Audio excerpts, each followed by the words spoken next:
In today's video, we're going to talk about how to create hyperlapse footage, but we're going to use the drone. Let's get into it.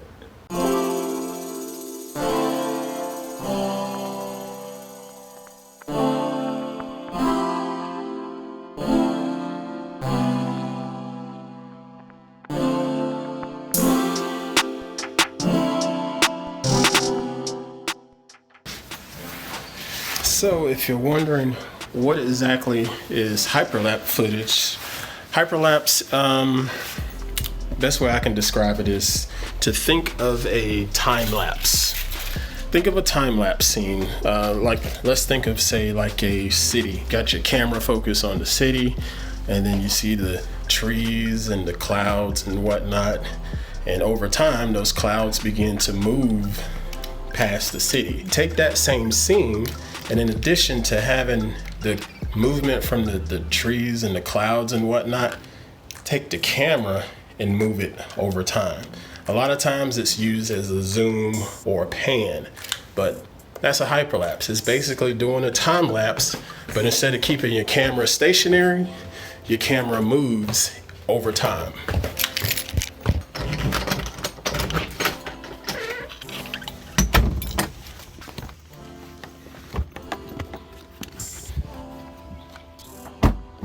Now here in the South, we have been blessed, if you will, with a lot of storms because it's the summertime. So we get a lot of thunderstorms and tornadoes and stuff like that, which usually leads to some pretty amazing skies. I typically like shooting my landscape photography just before a storm or just after a storm during the golden or blue hours. And it goes no different from my aerial photography and aerial video. If you're gonna do a hyperlapse, right now, this is the optimal time. Right before a storm or right after a storm when it's a nice cloudy day. The only difference right now is there's quite a bit of sun at this particular hour. This is just before high noon, so there's still a lot of sun out there and it could probably be, a little too bright for the camera. That's why I am going to be using an ND16 filter on my drone's lens. I got these lens filters from the folks at Polar Pro. I'll put a link in the video description below. They're pretty nice, and I've used them in the past, and I've gotten really nice results with these lens filters. Let's go ahead and hit the road and find a spot to go ahead and shoot.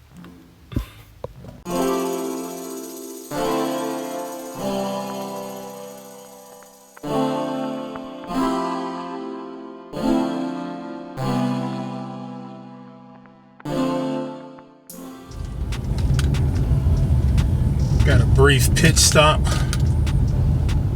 Got to pick up Hardhead from football practice.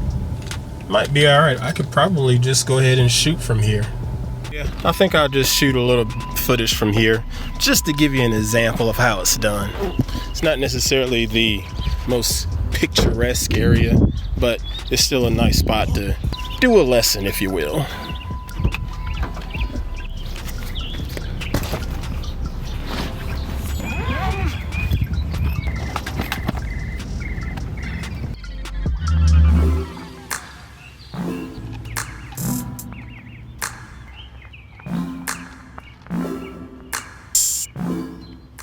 Once you get your drone set up, the easiest way to do it is to go into your drone software and set up a automatic flight plan.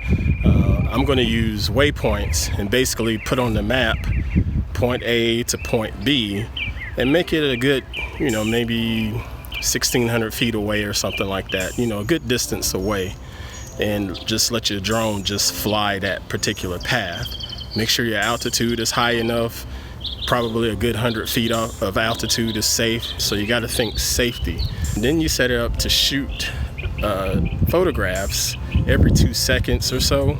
You can use your time-lapse mode, or you can do like me. I just manually do it. I just count 1 1,000, 2 1,000, click. But let's go ahead and set up the app and get started. Taking off now. The home point has been reset. Something else you have to consider is the wind. All of a sudden, I got a gust of wind. It's So that might screw up this flight because you want it to be a straight line. I'm currently at 55 feet or so, so let's go on up to 100 as far as that altitude.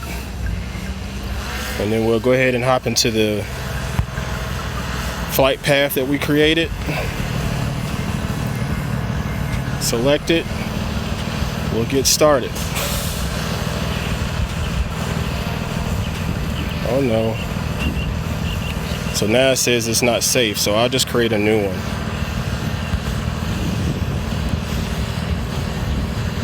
One on the map.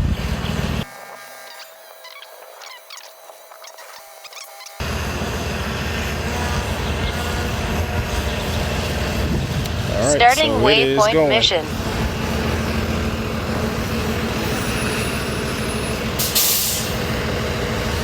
And now I will let it get to its point, and as soon as it's ready, I'll just start hitting my camera. Every 2 seconds.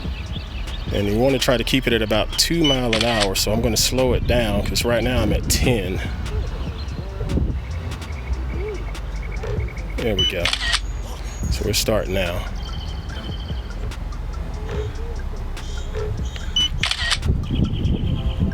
All right, going at about 1.5 miles per hour.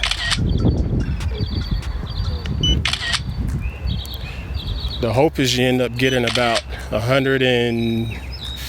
anywhere between 160 200 shots. I'm not going to get that many today, but we'll try.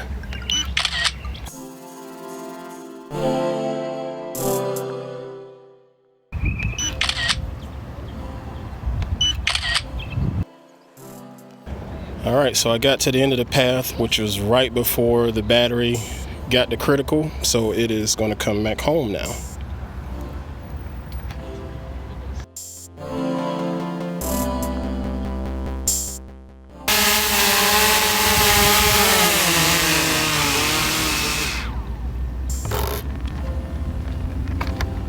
Video signal interference. Whew. All right, so we got that shooting done. The wind didn't bother us too much, but it was definitely a factor. So what we'll do now is we'll go ahead and pull all of those images into Lightroom, for me anyway. You can put it into any photo editor that you may see fit, but I'm going to use Lightroom because it has a sync functionality that allows me to, batch edit the images all the same way. I like doing it this way because it minimizes the color grading that I have to do with the video editor. So let's go ahead and hop on over to the screen and just run through Lightroom real quick, get those images exported and put into Premiere Pro to make the actual video. Okay, so we are now inside of Lightroom, and I'm going to drag in those images. And you notice these files have been renamed. I renamed all the files so they can have a sequential order. Sometimes the drone or whatever camera I'm using, they don't always give me a perfect sequence. So I went in and just renamed them so I could get a perfect sequence. All right, so we got them. We'll go ahead and import them now. Lightroom's going to do its thing. Now, during that flight, I had 2 shots that were overexposed because I somehow hit a button on the screen and it made the exposure move. So you could see right there that these 2 images are really, really bright. I'm not going to worry about it right now because that's really just 3 frames out of a 30 frames per second sequence. So it'll look like a flash, but I'm not going to sweat it too much. But what I will do is start with, I like to go about a quarter of the way down or so and edit from there and use that as the actual image to be like our baseline on how we want to do our color correction and whatnot. So I'm going to hop through this here screen and do all of my typical processing that I would do for any other image and get this looking as nice as I can. Okay. And I'm just going to speed this up so you guys don't have to wait on me. Okay, So now that's done. Now I can go back to my library view, just do a select all. Well, actually, hold on. Let me fix this just a touch. Okay, now it's ready. So now we'll go back to our library view and we'll synchronize all of these edits. So I'm going to do a select all on that screen. And then I'll say sync settings over here on the bottom right. And that's going to put all of those processing steps on all of the images. Now remember, 23, 24, 25 were already overexposed, but we will just deal with that. Okay, and once the files have been squared away for us to copy in, we can go ahead and do an export and just do File, Export, and put it somewhere where you can find it. But if you're using something like Lightroom, again, I'd rather you put on there some type of sequence so it'll pick up a lot easier in the next step. So right here, I'm using a custom name. I'm calling it export and sequence, and then I'll just hit export. All right. Now, depending on how fast your computer is, this might take it a couple minutes or it might just take it a couple seconds. Looks like we're going to export 137 images.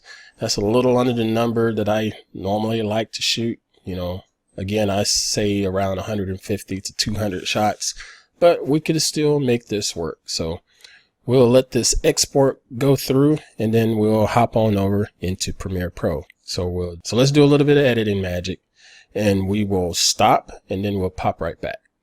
And now we are into Premiere Pro. So once you get into Premiere Pro, you want to import all of those files that you just created. Okay. But you don't want to do a select all like that. You just want to select the very first file and then make sure that this box here, image sequence, is ticked. So click the first one, make sure the box is ticked, click open. And that's going to bring all of those photos in as a little sequence. And you notice that it has a timestamp on it. It says it's 4 seconds long, which sounds about right. And I like to create a separate sequence inside of Premiere Pro instead of just dragging them over this way and having Premiere do it automatically, because I like setting my parameters. So I'm going to do File, New Sequence, and I have a 1080p template already created. I could use 4K if I wanted to, but most of this stuff is 1080p nowadays, so I'll just keep it that way. So it's 1080p, and then you just drag your images over. You're going to get a warning, of course, because these images are larger than 1080p. Just tell it yes, keep the existing settings, and just scale them down to fit. So I'm going to click on it here, go to my effects panel, and I'll just scale it down so it fits. And then when I'm ready to go, I can just hit play. But if I hit play right now, it's going to be really fast. It's 4 seconds long. So I'm going to stretch it out by doing a right click, going to speed and duration, and I'm going to tell the time to be anywhere between 10 and 15 seconds should be good. I'm going to do 12 seconds and hit OK. So that way it'll slow it down some and play for a little bit longer. So I hit play. And there it goes. And you saw that flash where it was overexposed. That was brutal. But that right there looks pretty good. So the finishing touch, I'm just going to start right after the overexposed shots. It's overexposed. So I'll start right about there. So I'm going to trim it down. Okay. And then I'm going to go over to my effects panel. And I'm going to add a warp stabilizer to try to stabilize it a little bit. Actually, I can't do that just yet. I have to nest it first. Nest. And then I could put the stabilizer on it. Boom. And we'll take that down to maybe 3% over here. And that's going to think about it and make sure it's okay. It tells me it's going to take about 30 seconds or so. We'll speed through this. It's stabilizing and it's ready. So now if I hit playback, it should be a little bit smoother and not a lot of bumpy ride going there. Yeah. That looks much better. Great. So that's it. Now you can just save this project and export this as a video file to use on whatever platform you'd like to use it on. Okay, there you have it. That is how you create a hyperlapse video using a drone. You can do this with any drone, not just the X-Star drone that I have. You can do it with the DJIs or whatever. You don't necessarily have to use an automatic flight path, but it helps. It helps keep everything lined up and steady. But yeah, that's it. So if you enjoyed this video, feel free to pass this video along to other photographers and videographers, I can't talk, that may be interested in this. And be sure to hit the like button and the subscribe button here on this video. I thank you all for all of the support. And right now, I'm going to reveal the winner of my Peak Design slide light on the screen right now. Thank you for entering that giveaway. I appreciate all the support. And just keep checking back for the next video. I try to do 1 or 2 a week, as well as live streams. And if you're so kind, I'd appreciate if you hop on over to my Patreon and support me there and help continue to support this channel just by going to patreon.com/AntPruitt. I'll leave that as well as other affiliate links below in this video. Thank y'all so much. Let's go ahead and get up, get out, create, and dominate. Peace.